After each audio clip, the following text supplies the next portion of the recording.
Vamos a empezar con dos imágenes que marcan la actualidad de esta jornada, la actualidad internacional. Miren, esta es en directo y nos llega desde la capital de Sudán.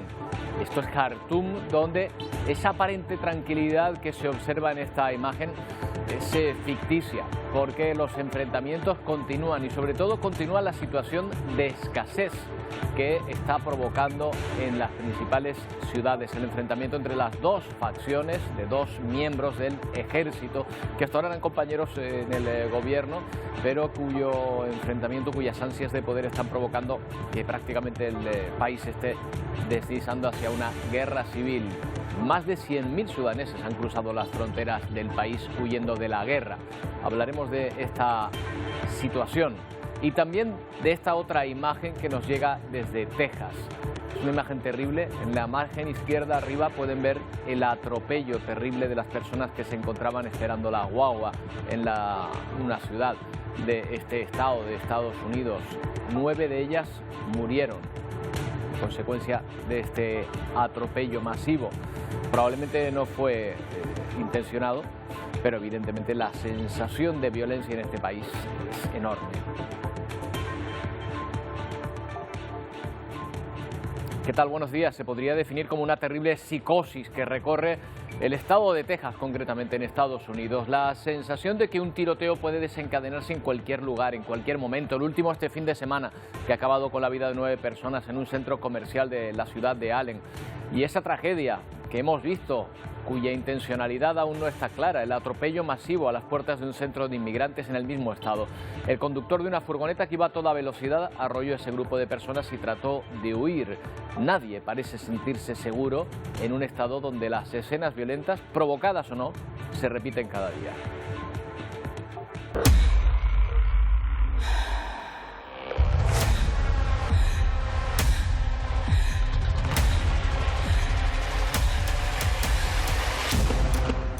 No hay motivo aparente para el asaltante que entró en el centro comercial de la ciudad de Allen y empezó a disparar indiscriminadamente a todo el que se puso por delante. Entre los 9 muertos que provocó hay un niño de solo 5 años. El presidente Joe Biden ha ordenado que las banderas ondeen a media asta hasta el 11 de mayo. Casi al mismo tiempo, este atropello masivo acababa con la vida de otras 8 personas, todas inmigrantes que esperaban la guagua en una parada.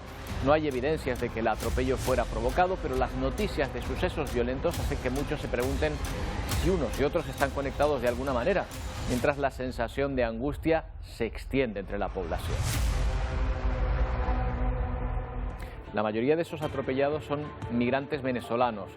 Lo que están pasando los ciudadanos que huyen de ese país es una auténtica calamidad. El éxodo de venezolanos que huyen de la miseria y el abandono en que se encuentran provoca situaciones como en la frontera entre Chile y Perú, donde por fin han podido encontrar una salida a los cientos de personas de esta nacionalidad que permanecían atrapados en tierra de nadie, sin que ningún país aceptase su entrada en la frontera.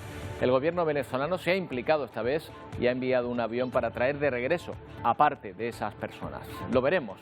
Y hace ya tiempo que por suerte vivimos al margen del COVID, pero ha sido este fin de semana cuando la Organización Mundial de la Salud ha declarado oficialmente el fin de la emergencia sanitaria mundial por este virus. Las vacunas han ayudado a que se reduzca el número de muertes, pero el COVID va a seguir ya entre nosotros para siempre. El virus mostró las carencias de un sistema sanitario que fue en general insuficiente para atajar un problema de esta envergadura. La cuestión es si estaremos preparados para la siguiente pandemia, que según los científicos volverá tarde o temprano. Y parece que las presiones del jefe de grupo de mercenarios de Wagner surten efecto y Moscú cede a las exigencias para que no abandone Bakhmut, y todo en un clima de tensión y nerviosismo por las inminentes celebraciones del Día de la Victoria en Rusia, donde aún no tienen claro si esta guerra les está dando motivos para celebrar algo. Nuevo giro en la situación de Bakhmut. El jefe de los mercenarios cancela el repliegue de sus hombres y anuncia que seguirán luchando por hacerse con el control de la ciudad. Moscú cede ante estas airadas protestas de Yevgeny Prigozhin y le entregará las armas y municiones que precisen para que no abandonen el asedio sobre este enclave ucraniano. Además, el líder de la milicia privada celebra que el general ruso Sergei Surovikin, conocido como el carnicero de Siria, sea el nuevo enlace entre el grupo Wagner y el Ministerio de Defensa ruso. Dice de él que es la única persona con estrella de general que sabe luchar. Además, Rusia ha intensificado sus bombardeos por aire sobre esta codiciada ciudad en las últimas horas. Ucrania denuncia que el ejército de Putin está utilizando fósforo blanco sobre Bakhmut. En contacto con el aire genera un fuego que alcanza temperaturas de hasta 800 grados. El empleo de esta sustancia química sobre la población civil es considerado un crimen de guerra. El Ministerio de Defensa ucraniano asegura que arderán en el infierno. Bombardeos también en la capital ucraniana. 5 personas han resultado heridas esta madrugada tras el impacto de un dron en este edificio de viviendas. Y todo apenas unas horas antes de que Rusia celebre el Día de la Victoria. El nerviosismo por los últimos ataques y sabotajes en suelo ruso está haciendo mella en muchos puntos del país.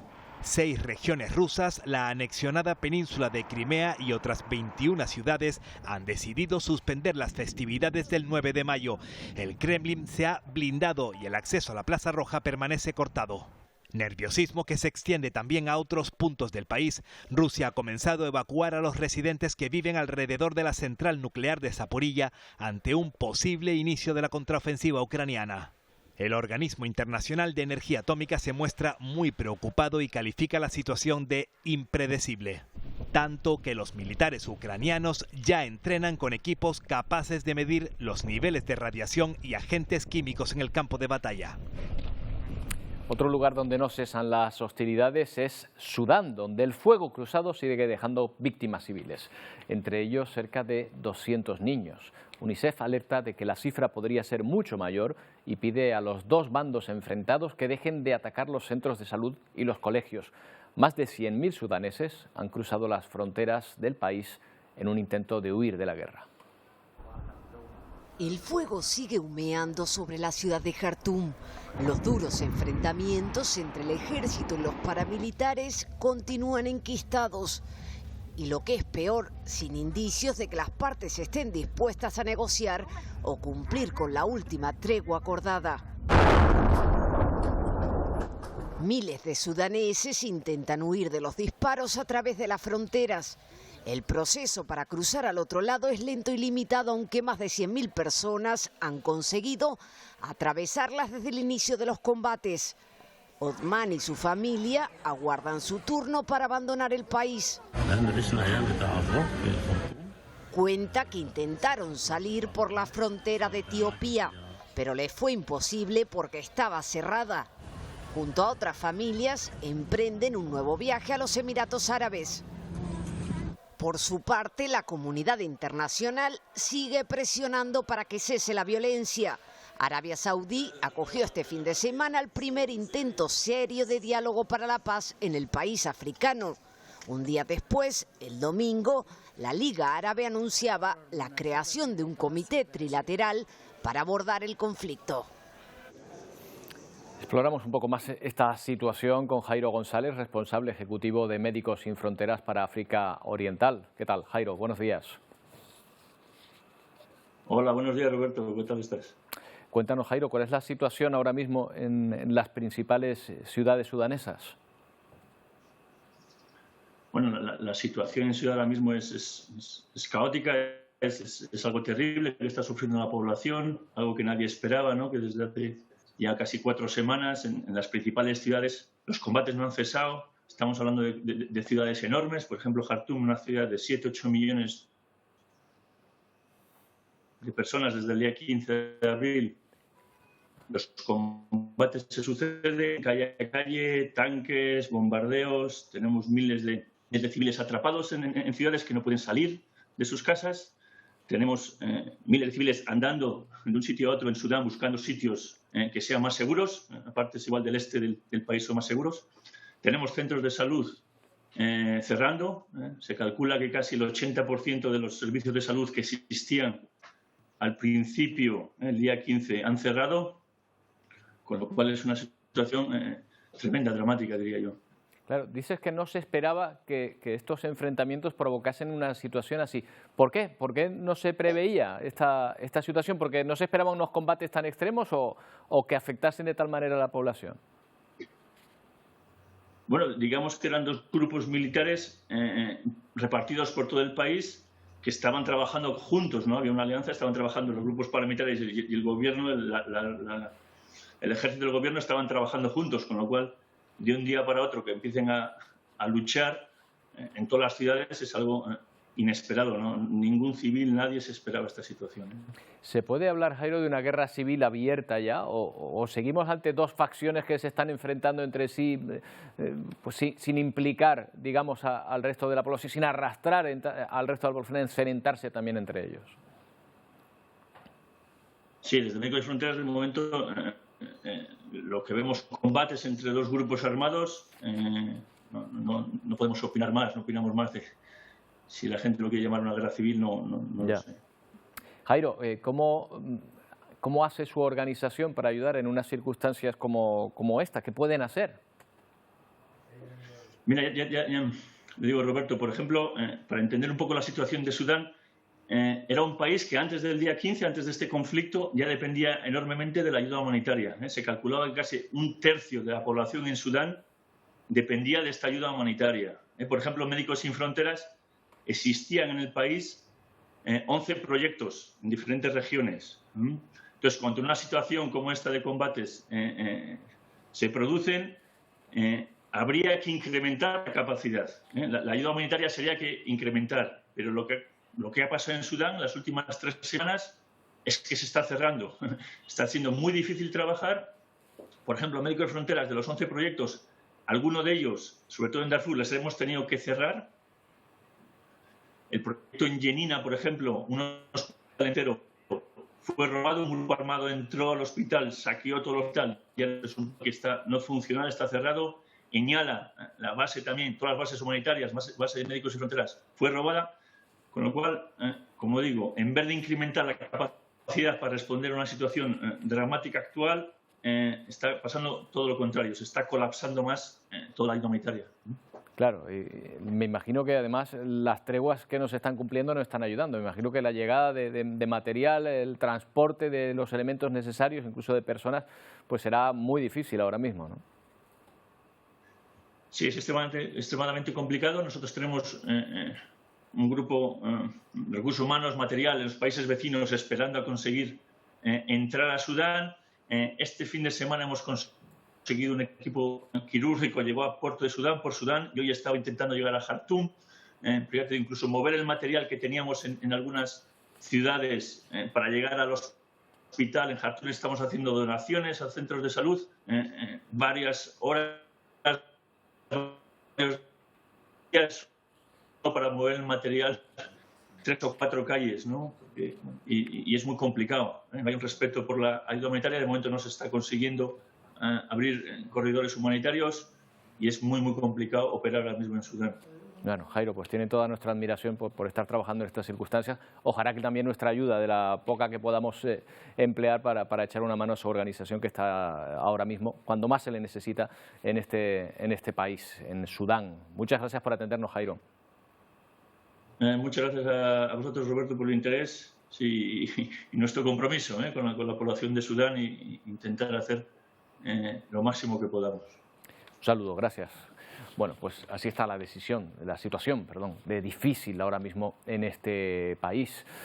Y las circunstancias difíciles se repiten en otras zonas del planeta. Fíjense, una decisión del gobierno de Israel que ha sido denunciada por la Unión Europea por considerarla totalmente ilegal. La verdad es que es difícil de asumir que esa maquinaria pesada que están viendo vaya a derribar una escuela en Cisjordania. Bueno, la demolición se llevó a cabo ayer y provocó incidentes entre cisjordanos y las fuerzas israelíes. La Unión Europea denuncia que unos 60 niños se han quedado sin colegio. Israel dice que la construcción era ilegal. Ya ven dónde estaba, en medio de un páramo prácticamente sin construcciones alrededor. Dice también Israel que a los niños que se han quedado sin la escuela, pues se les ha desplazado a una escuela cercana. La disputa sobre este edificio, sobre esta escuela, ha durado 6 años. Esto también es Cisjordania. Ayer se manifestaban contra el anuncio del Programa Mundial de Alimentos que va a suspender la ayuda alimentaria a 200.000 palestinos a partir de junio. La ONU explica que hay una gran escasez de fondos, que no tienen dinero y que deben reestructurarse para poder utilizar mejor los recursos que tienen. Esa reestructuración implica dejar de dar asistencia al 60% de las personas que se ayudaba hasta ahora, que viven tanto en Cisjordania como en la Franja de Gaza, donde se calcula que el 80% de la población, el 80%, depende de la ayuda internacional.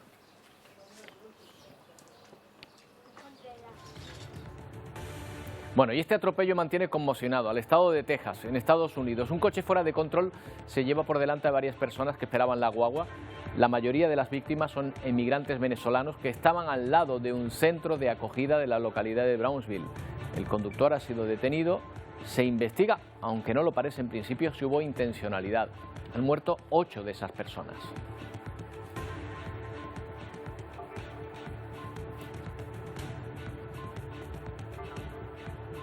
A ese atropello hay que sumarle otra noticia violenta, un nuevo tiroteo, también en Texas, esta vez en un centro comercial de la ciudad de Allen. Y ya van, íbamos a decir ni se sabe, pero no es cierto, porque hay en marcha varios contadores de tiroteos, dada la frecuencia de estos sucesos por todo el país. Gracias a ello sabemos, por ejemplo, que solo lo que llevamos de año se han producido exactamente 248 tiroteos en todo el país. Han muerto asesinadas en estos tiroteos 372 personas, 917 han resultado heridos. Esto nos da una ratio de 1,94, casi 2 víctimas mortales por día. Y uno se superpone al otro, porque estamos hablando del tiroteo de Texas que fue el sábado, pero ayer domingo ya se contabilizaban varios tiroteos más en todo el país. Fíjese, en California uno que provocaba 5 heridos, en Columbia, en el estado de Missouri, 1 muerto y 4 heridos. Otro en Arkansas, 1 muerto y 3 heridos en Maryland, otro tiroteo con 1 muerto y 3 heridos en Nueva Jersey, en San Luis, en Missouri, 2 muertos y 2 heridos, aunque ninguno de ellos tan masivo como el de Texas en los últimos días, donde 9 personas fueron asesinadas. Si sumamos la noticia del atropello, no es de extrañar que la población se sienta cada vez más amenazada por estos episodios, provocados o no de violencia. Exteriores de un centro comercial en Texas. Un individuo se baja de su vehículo y comienza a disparar de forma indiscriminada. Un policía que estaba en el lugar logra abatirle después de que este acabara con la vida de 9 personas, entre ellas un menor. La policía identifica al autor de los disparos como un simpatizante nazi, aunque las autoridades siguen investigando la causa del tiroteo. Gun violence in this country is an epidemic. Para Biden, la violencia armada es una epidemia y vuelve a solicitar al Congreso que apruebe proyectos de ley para el control de armas. Pero el gobernador de Texas no cree que sea un problema de las armas, sino de la salud mental. Todo en un fin de semana dramático en Texas, donde además este atropello acabó con la vida de al menos 7 personas. Esperaban en una parada de guaguas frente a un albergue para personas sin hogar y migrantes. Un clima de violencia para el que de momento no se da una solución. Bueno, muchas de las víctimas de ese accidente y de ese tiroteo, lo van a ver a continuación, son migrantes. Ya saben que son miles las personas que tratan de cruzar a Estados Unidos. Algunos lo logran y ven cómo sus familiares se quedan al otro lado de la frontera, en México, sin poder acceder. Por eso este fin de semana se les ha dado algunos minutos a muchas de estas familias, solo para que puedan saludarse.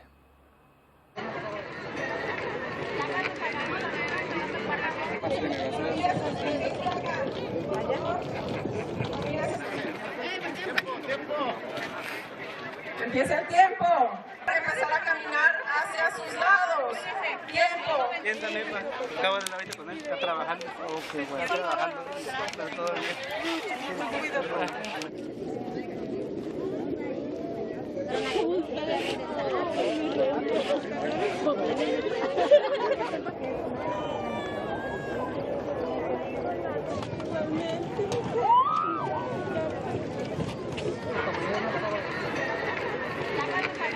Tiempo, familias, es tiempo.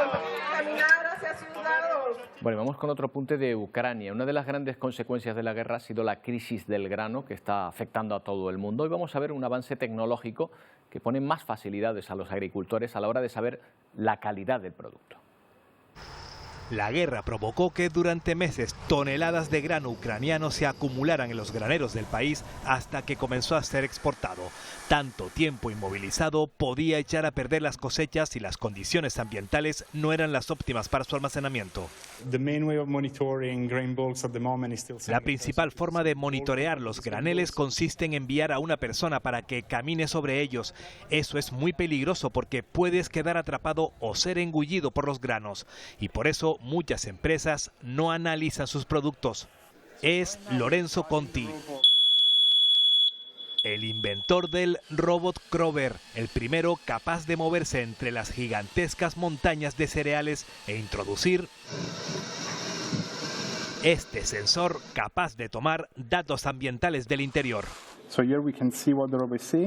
Aquí podemos ver la temperatura y humedad de esa zona que está siendo analizada ahora, explica Conti.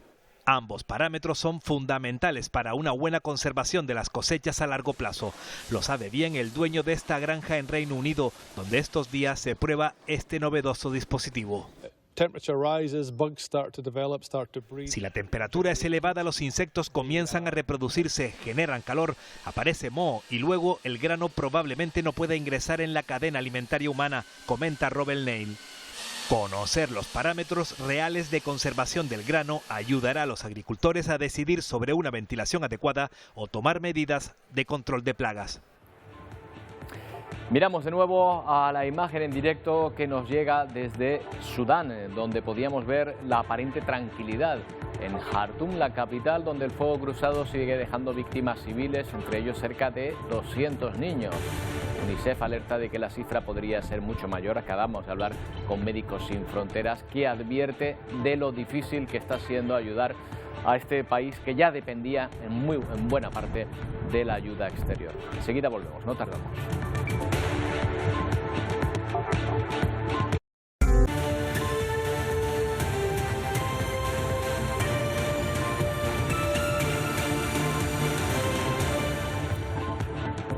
11:26 de la mañana, hacemos un paréntesis dentro de la actualidad de la última hora de Latinoamérica para centrarnos en la mejor cocina de este continente y del mundo, según la lista de los mejores restaurantes de todo el planeta.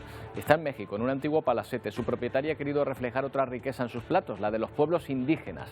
De ahí el éxito que ha tenido La Roseta en pleno centro mexicano.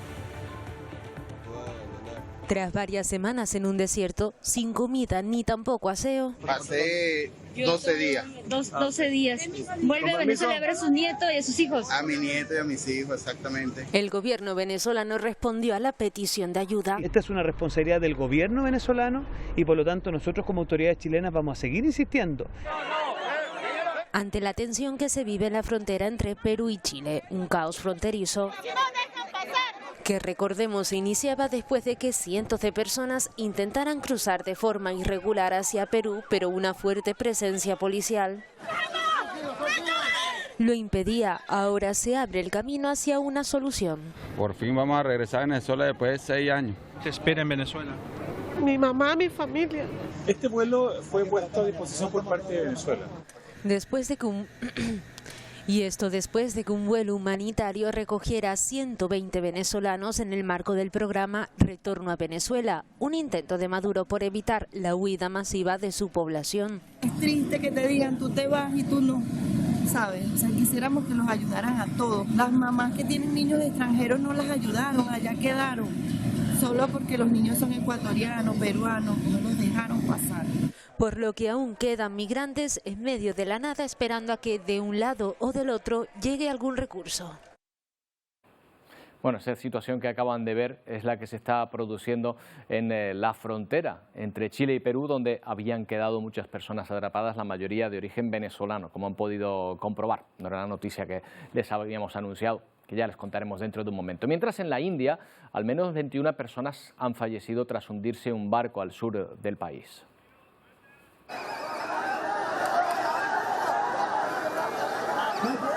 El naufragio, como ven, tuvo lugar de noche, lo que aumentó la dificultad del rescate.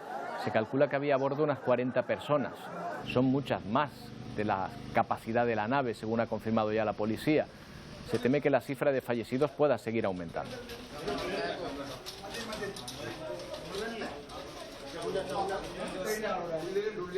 Y siguen llegando novedades sobre el caso del cura español acusado de abuso de menores en Bolivia.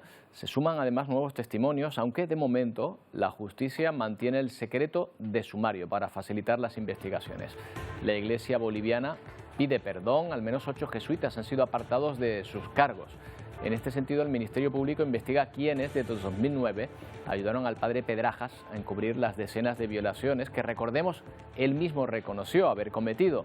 Lo hizo en un diario secreto, donde además hablaba de la vinculación de la Iglesia con los hechos al haber confesado él, haber buscado ayuda, dice en sus diarios, en la propia institución y no haber recibido, por lo menos, las consecuencias que se esperan de una actuación de este tipo.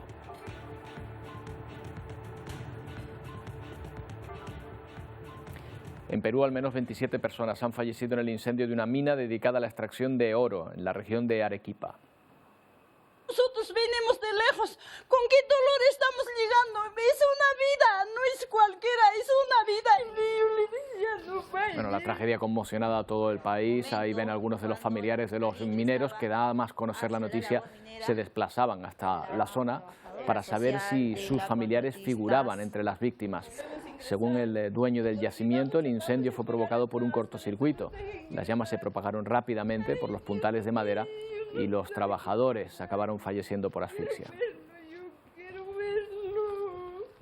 Permitir el ingreso a familiares.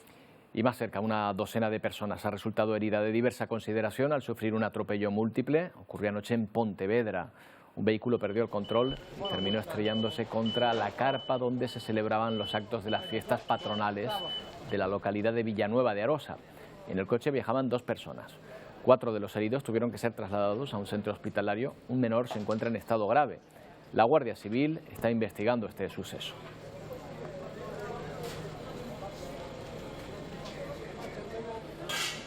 Y presten atención cómo en Alemania terminó el puente del Valle de Rámede.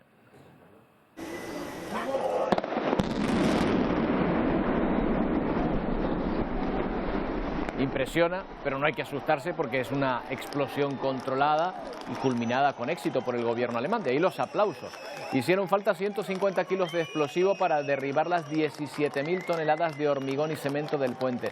La infraestructura llevaba 17 meses cerrada al tráfico por motivos de seguridad.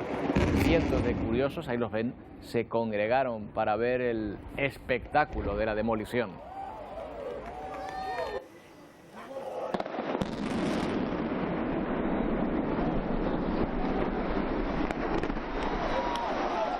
Y así acabó el mitin del alcalde de Estambul en la localidad de Erzurum.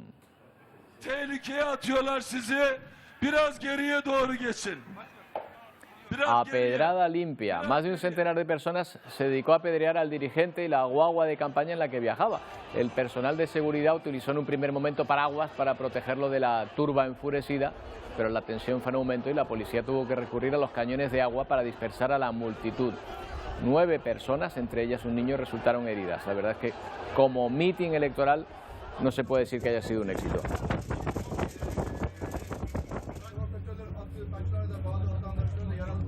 Bueno, y una noticia que nos llegaba este fin de semana, aunque ya ha dejado de ser una emergencia, una prioridad en nuestra vida, lo cierto es que hasta este fin de semana el COVID no ha dejado de ser una emergencia sanitaria internacional.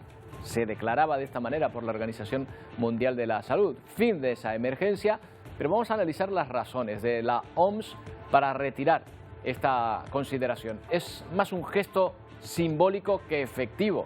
Y también las cifras que deja la mayor pandemia de nuestro tiempo. Antonio Cárdenas, ¿qué tal? Buenos días. Buenos días. Bueno, ¿qué significa el fin de la emergencia sanitaria internacional?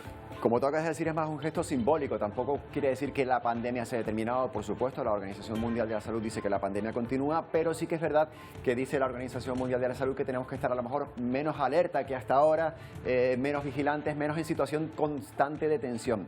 Fíjate, la emergencia se decretó el 30 de enero de 2020 y ha llegado hasta el 5 de mayo. Esos son 3 años y 3 meses de emergencia sanitaria internacional en la que se han diagnosticado más de 765 millones de casos en todo el mundo, con una cifra de fallecidos enorme, casi 7 millones, pero es que las cifras de la Organización Mundial de la Salud no oficiales, las estimaciones que hacen, podrían situar esta cifra de fallecidos en estos 3 años en más de 15 millones, entre 15 y 20 millones, dice la Organización Mundial de la Salud, cifras estimadas. Las confirmadas son esas. ¿Y por qué tantas cifras? ¿Y por qué una pandemia que podría equipararse? ¿Por qué tú decías ahora mismo que es la mayor pandemia de nuestro tiempo? Bueno, tenemos la pandemia del SIDA, por ejemplo, que empezó en los años 80 y que ha matado a más de 30 millones de personas. Otro virus, el VIH. O tenemos esa pandemia de la gripe española de los años 18 y 19 del siglo pasado, que mató también a 50 millones de personas. Esta pandemia, la gran diferencia con eso, aparte de otras consideraciones, la gran diferencia es esta: la vacunación. Aquí se desarrolló una vacuna muy rápido y fue pues una de las claves para, y también ese contagio de unas personas a otras, una de las claves para reducir esa incidencia. Más de 13.000 millones de dosis se han inoculado en todo el mundo, ¿no? Se han inyectado en todo el mundo. Bueno, somos 8.000 millones de personas, no da ni a 2 por persona en todo el mundo. Esto también ha sido un poco desigual porque hay gente que se ha puesto 4 y gente que se ha puesto 1, pero bueno, 13.000 millones de dosis en todo el mundo. Esto es histórico también para una pandemia. Aún recordamos las primeras personas, las imágenes de las primeras personas que se vacunaban hace 3 años y 3 meses, hace pues 2 años prácticamente, Antonio. Parece que ha pasado muchísimo tiempo, ¿verdad?, desde que se iniciara. Pero ¿cómo estamos hoy? ¿Cuáles son las cifras actualmente? Mira, vamos a ir con unas cifras son una síntesis de lo que ha ocurrido. En el año 2021, Roberto, el 21 de enero, se diagnosticaron o murieron 16.000 personas en un día. Hoy están muriendo 500 personas en un día, que no es poco, pero bueno, 500 personas. En el 20 de enero de 2022 se diagnosticaron en un día casi 4 millones de casos y hoy se están diagnosticando 90.000. Esas son a nivel mundial las diferencias. Pero tenemos interrogantes que todavía están ahí. Por ejemplo, COVID persistente. Esto sigue. La gente está diciendo que todavía tiene síntomas. ¿Cómo se va a combatir esto? Lo veremos en los próximos meses. Más cuestiones, más interrogantes. ¿Seguirán las mascarillas? Aquí en España todavía siguen en los centros de salud y también siguen en las farmacias, por ejemplo. Más interrogantes. ¿Habrá nuevas olas? Vimos que, yo acabo de dar un dato del año 2022, hace un poco más de un año hubo una gran ola que significa la mayor cifra de contagios en un día de toda la serie histórica, ¿no? Bueno, pues lo veremos. Depende de esas nuevas variantes si se va desarrollando el virus de una forma agresiva. Y la última de las grandes preguntas: ¿cuál será la siguiente pandemia? Yo hablaba del siglo XX, la gripe española, hablaba también del SIDA, tenemos el coronavirus. Bueno, hay enfermedades que están ahí latentes, que están amenazando. Veremos si hay una siguiente pandemia, aunque la Organización Mundial de la Salud dice que lo que hemos aprendido con la COVID-19 hace que estemos más preparados para prevenir esa futura pandemia. Lo veremos. Bueno, quedan estas interrogantes, Antonio, que vamos a trasladar a un experto para ver cómo está la situación. Daniel López Acuña, epidemiólogo, exdirector de Salud Pública de la Organización Mundial de la Salud. ¿Qué tal, Daniel? Buenos días. ¿Qué tal? Muy buenos días. Bueno, esto de que sea el fin de la alerta sanitaria parece que tiene más una consecuencia simbólica que real, ¿no? ¿O hay algunas consecuencias ya efectivas que se puedan aplicar por esta situación? Bueno, primero lo que debemos entender es que el fin de la emergencia sanitaria que fue declarado no significa el fin de la pandemia. La pandemia sigue activa, el virus está presente, sigue circulando, tiene el riesgo de mutar y generar variantes y tenemos que mantener la guardia en alta con la inmunización, con una cobertura adecuada de inmunización y el refuerzo periódico anual de la inmunización. Y debemos entender que hay una gran parte del mundo, sobre todo en países en desarrollo, que tiene muy bajas coberturas vacunales y que esto genera una vulnerabilidad que es importante. Ha terminado la fase más crítica que requería medidas más severas en términos internacionales, pero no ha terminado la pandemia ni debemos echar las campanas. Claro, ahora probablemente la vacuna evidentemente ha ayudado a frenar la pandemia, a minorar las muertes. Estábamos hablando de la gripe española que provocó 50 millones de muertes en todo el mundo antes de, digamos, de ir disolviéndose poco a poco, como ha hecho ahora esta pandemia con unos 15 millones de muertes oficiosas. ¿Pero la vacunación va a tener que seguir realizándose o ya va poco a poco a tener que ir desapareciendo? No, la vacunación no va a ir desapareciendo. Mientras tengamos el tipo de vacunas que tenemos en estos momentos, Se trata de vacunas que decaen en su eficacia al cabo de un año.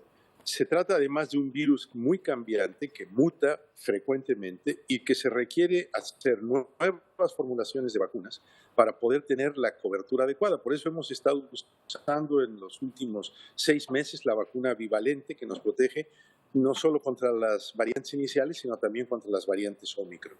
Entonces, sí, claro, la vacuna nos ha ayudado notablemente a disminuir la mortalidad y la severidad, la hospitalización, pero la vacuna no es esterilizante, no impide los contagios y seguimos teniendo un problema que no conocemos todavía lo suficiente, que es el COVID persistente, que afecta pues alrededor del 10% de las personas que se infectan con SARS-CoV-2. Claro, eso es un problema también para los servicios sanitarios, para los sistemas sanitarios, que ven cómo se incrementa la cronificación de algunos de los pacientes que, bueno, que antes no tenían por qué estar ahí, ¿no?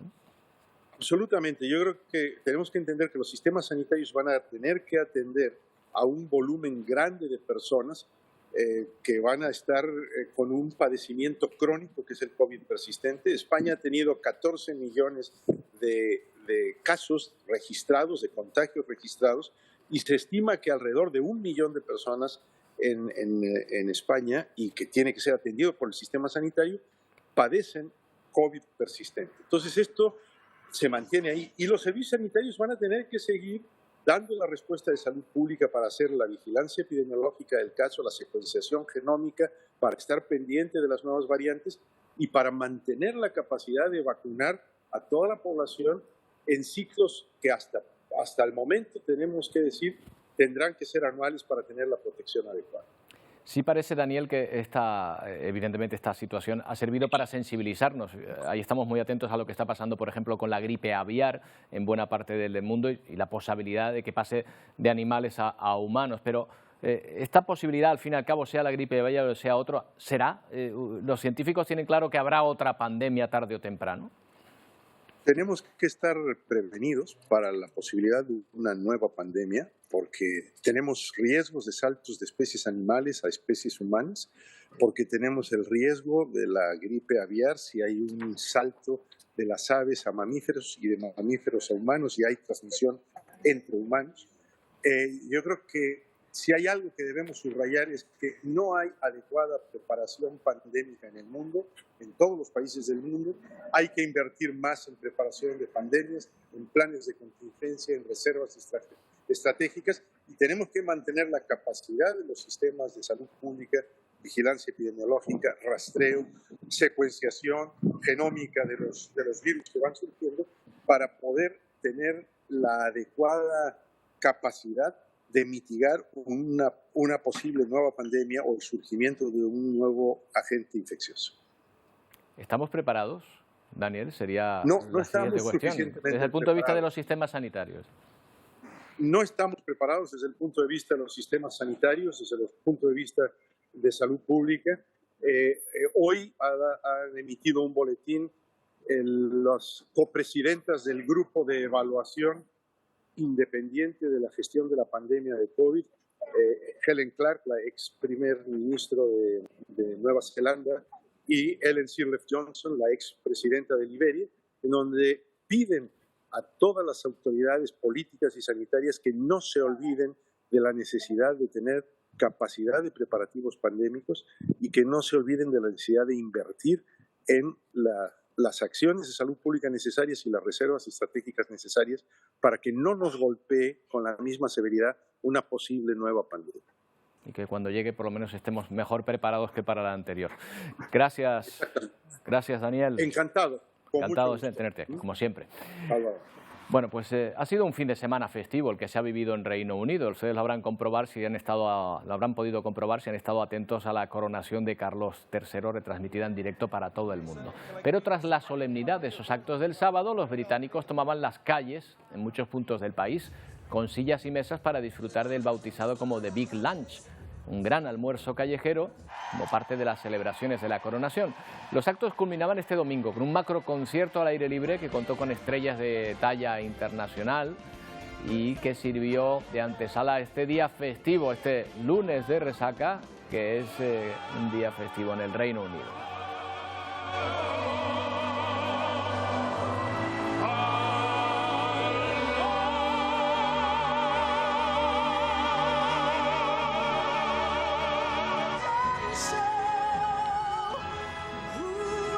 Fin de semana intenso para los británicos. Vamos a ver cómo vienen nuestros compañeros de Ponte al Día en esta jornada de lunes. Wendy, Pedro, ¿qué tal? Buenos días. ¿Qué tal, Roberto? Hola, muy buenos días. Pues arrancamos este lunes Ponte al Día muy pendientes del tiempo, sobre todo del viento. Avisos amarillos y naranjas activados en buena parte del archipiélago por rachas de viento que pueden superar los 70, los 80 e incluso los 90 kilómetros por hora. También vamos a prestar atención a otro vendaval, el de la sanidad. Canarias es una de las comunidades autónomas que más recurre a la sanidad privada en detrimento de la sanidad pública. Un sistema que aquí en Canarias se mira de reojo por esa huelga de médicos en medio de las conversaciones con la Consejería de Sanidad, que aún continúa paralizada. Esto hablaremos enseguida, pero también más cosas. Así es, también les vamos a hablar de productos que parece que se han convertido pues en auténticos productos de lujo, valga la redundancia. Les hablamos de frutas y de verduras, por ejemplo. Las legumbres y las verduras en el mes de enero se encarecieron un 18%, luego las frutas también hasta un 28% en un año. ¿Qué hay detrás de todas estas cifras? Bueno, por supuesto la inflación, pero también esa sequía que está afectando a la península y que también tiene repercusiones aquí en Canarias. Hoy en nuestro plató vamos a darles los detalles de todo, de los precios, de cómo nos afecta esa sequía y también en qué lugar están nuestros productores, además de nuestra gastronomía, además de entretenerles y de acompañarlas hasta las 2:30 en tan solo unos minutos. Hasta ahora. Hasta ahora. Bueno, hasta ahora, compañeros. Y ahora sí vamos a conocer a la que muchos creen que es la mejor cocina de Latinoamérica. Está en México, en un antiguo palacete, donde su propietaria ha querido reflejar otra riqueza en sus platos, la de los pueblos indígenas. El restaurante se llama La Roseta. Elena Reigadas tiene la mejor cocina del mundo según la influyente lista de los 59 mejores restaurantes del mundo. Tiene 46 años y ha dedicado los últimos 13 a hacer de un palacete en la Ciudad de México uno de los sitios preferidos de los turistas. Tenía claro que quería que fuera un restaurante que se sintiera muy casero y que más que casero, que se sintiera en un ambiente muy acogedor, muy de casa. Lo cierto es que no estudió cocina, sí letras inglesas, pero es mayor su amor por los fogones. Me sentía más mí misma, más feliz era cocinando y vi que podía o quería intentar hacer de la cocina mi forma de vida. Muy ligado a la naturaleza mexicana, el Roseta hoy figura como el mejor restaurante de Latinoamérica. Por ejemplo, los tacos de col con pipián, que es de estos platos enteramente vegetales que hoy en día es uno de los favoritos. La proteína animal no es el protagonista, sino a veces no está y a veces está de una manera paralela. Con influencia italiana en sus platos, esta chef defiende la comida tradicional y la biodiversidad de los pueblos indígenas, lo que hace que su cocina se convierta en la número 1. Y tenemos que volver con informaciones dramáticas, esta vez que nos llegan de África, concretamente en el Congo, Emilia, porque las últimas lluvias han traído una cifra de fallecidos impresionante. Pues sí, terrible. Buenos días, Roberto. Las últimas lluvias han dejado nada más y nada menos que cerca de 400 fallecidos, precisamente en la República Democrática del Congo, en una aldea que está prácticamente sepultada, donde se afanan en intentar rescatar los pocos cuerpos que queden con vida. La aldea se llama Niamukubi. Justamente pues las lluvias provocaron deslizamientos de tierra, desbordamientos de ríos y bueno, han arrasado con todo lo que encontraron por delante. La propia ONU dice que es uno de los efectos del cambio climático en un país que precisamente no contribuye en nada a ese calentamiento y ese cambio climático. Y seguimos con malas noticias, nos vamos ahora hasta Canadá porque allí está ardiendo la provincia de Alberta. Hay más de 108 incendios activos en esa zona y estamos viendo ese lugar y 31 de ellos está totalmente descontrolados. 29.000 habitantes han sido desalojados de este lugar y ya se han quemado más de 375.000 hectáreas, una cantidad importantísima de hectáreas que ya lleva arrasado el fuego en este Demasiado pronto, ¿verdad? Para empezar los fuegos, además en un lugar que suele ser más húmedo, como es, ¿no?, esta zona de Canadá. Y seguimos también con Australia, nos vamos ahora, porque allí todo lo contrario, imágenes un poquito más amables. Precisamente acaban de estrenar el otoño y fíjate cómo está nevando, algo que también es raro porque no es tan normal que se adelante tanto. Las temperaturas promedio también han sido por debajo de lo normal.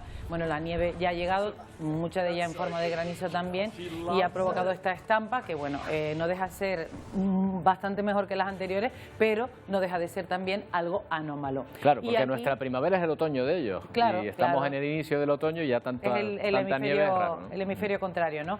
Y también tenemos que hablar de oleaje, también ha habido en esa zona. Tenemos que hablar aquí de tormentas aquí en nuestro país, que estábamos esperando la lluvia.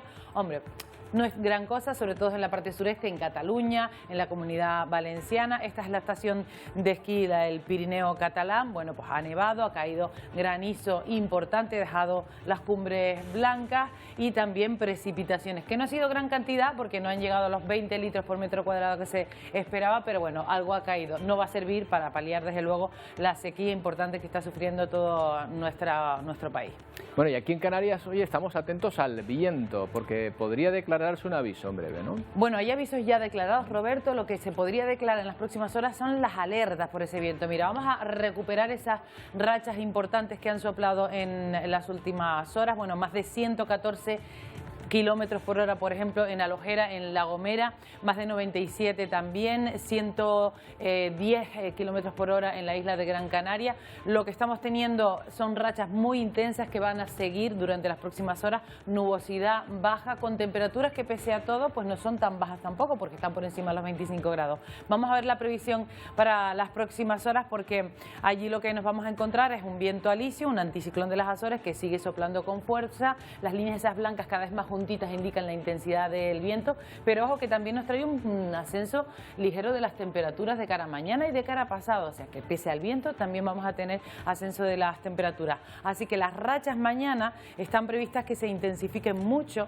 Roberto, va a ser importante porque aviso naranja es riesgo importante de que se superen, lleguen y se superen 90 kilómetros por hora, y los tenemos en la cumbre y la cara este de la isla de La Palma, en La Gomera y también en la cumbre de la isla de Gran Canaria. Eso mañana, durante las próximas horas, desde esta tarde, pero mañana también el mar se complica, sobre todo en la parte sur de Gran Canaria, en la parte sur de Tenerife, así que durante las próximas horas no es descartable que se declaren alertas por fenómeno costero y también por ese viento intenso. Por lo demás, nubosidad al norte y cielos bastante despejados en el sur, así que mucha precaución simplemente con ese viento, con esas rachas que ya han superado los 100 kilómetros por hora, como hemos visto en muchos puntos, y con ese estado de la mar, sobre todo en las costas de Tenerife y en las costas de Gran Canaria en el sur. Bueno, a la lluvia no se la ve todavía, pero ventolera.